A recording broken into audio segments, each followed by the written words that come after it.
If you've ever woken up one day and thought, I'm done with everyone, this isn't about judging you.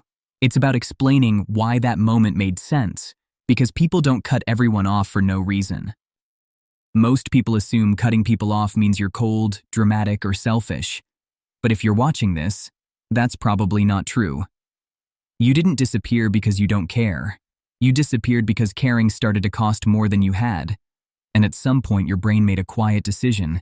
It couldn't keep doing this. Psychologically, cutting people off isn't a personality flaw. It's a protective response. When emotional stress builds faster than it can be processed, the nervous system looks for the fastest way to feel safe. And sometimes that way isn't communication, or explaining, or fixing. Sometimes it's distance. Behind the scenes, you usually tolerate more than most people. You overthink conversations, replay moments long after they end, downplay discomfort just to keep the peace, until one day the emotional weight crosses a threshold. Instead of slowly pulling away, your system shuts the door all at once. That's why it feels sudden to others, but overdue to you. Psychologists sometimes call this a threshold response. When you don't feel safe expressing discomfort in small doses, your mind stores it.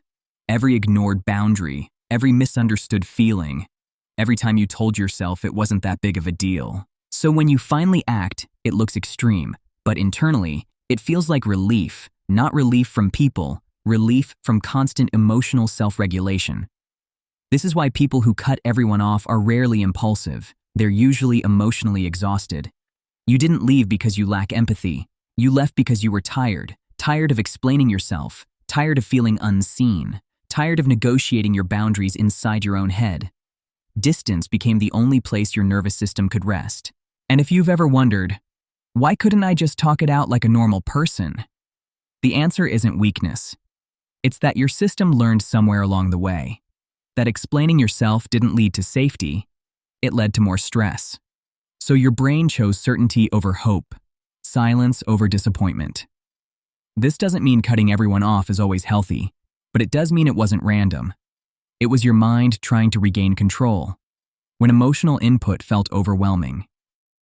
For some people, closeness is energizing. For others, it requires constant adjustment. And unmanaged closeness becomes pressure. Wanting distance doesn't make you broken. It means your system is asking for space to recalibrate.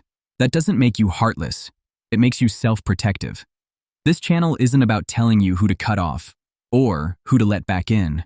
It's about helping you understand why your mind reacts the way it does when things feel like too much. Because clarity comes before change, and sometimes clarity is enough.